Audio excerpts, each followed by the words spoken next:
A gente vê isso, que realmente o céu ele tá se movimentando. E se até lá o céu tá movimentando, a reflexão que fica para você que tá nos ouvindo é, cara, o que você também precisa se movimentar hoje? O que você precisa fazer hoje?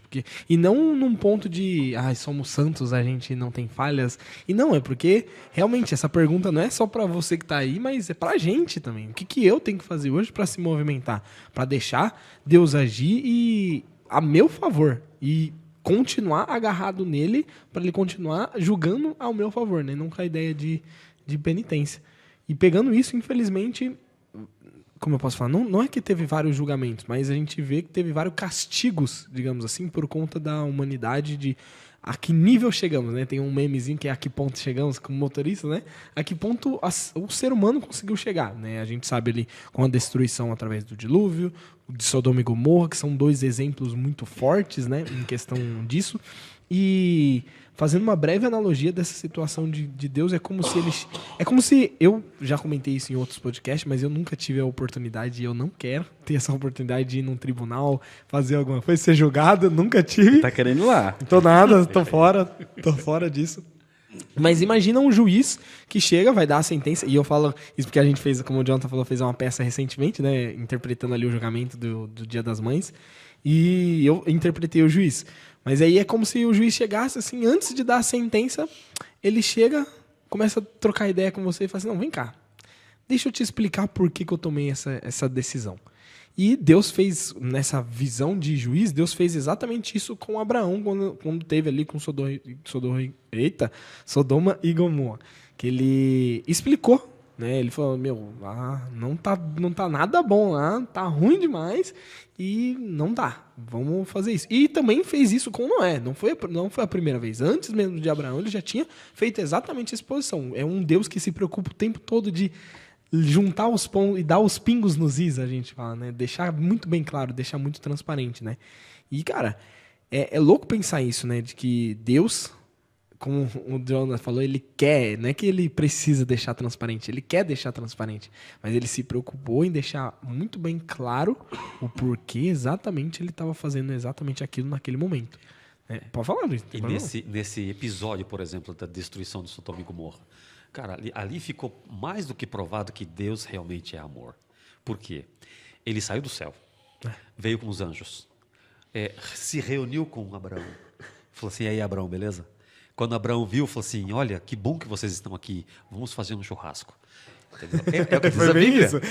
É o que diz a Bíblia. A Bíblia diz que ele matou lá o cordeiro, um bezerro cevado. Trouxe leite, mel e carne. Pô, cara, fez uma baita de banquete. um banquete para aqueles 3 homens que estavam lá com ele. Um era o próprio Jesus, outros eram 2 anjos. E nesse dia, então, ele chega e falou para Abraão, olha, Abraão, tem um negócio chato para te contar, cara. O que foi? Sodoma e Gomorra está me incomodando. Eu não aguento mais aquele povo. Então vou ter que destruir aquele lugar lá. Aí o Abraão falou assim, mas Senhor, o meu sobrinho mora lá, como é que vai fazer? Ele falou, então, nós vamos ter que salvar ele, né? Porque... Aí Abraão demonstra por que ele foi o pai da fé, né? Ele fala assim, mas Senhor, e se lá tiver uns 50 justo, mais ou menos? Aí o Jesus fala para ele assim, cara, não tem 50. Se tivesse, eu não destruiria. E se tiver 40 só? Se tiver 30, ó, não fica bravo comigo não, mas se tiver 10? Aí o próprio Jesus fala para ele assim, cara, não tem 10.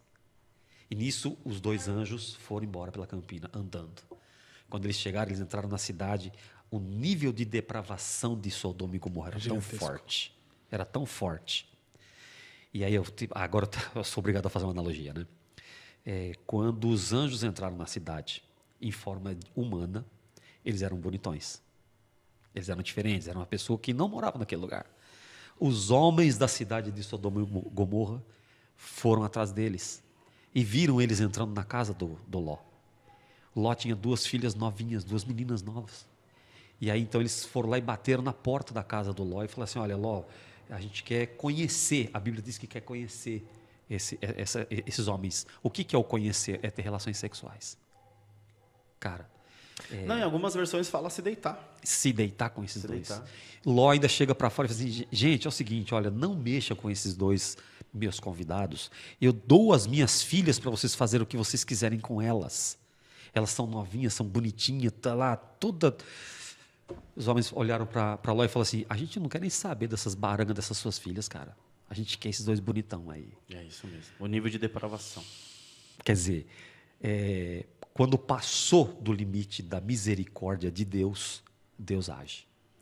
Mas eu gosto de lembrar disso, Luiz, e deixar muito claro, né? Porque provavelmente a pessoa nunca viu desse lado, história. que é real.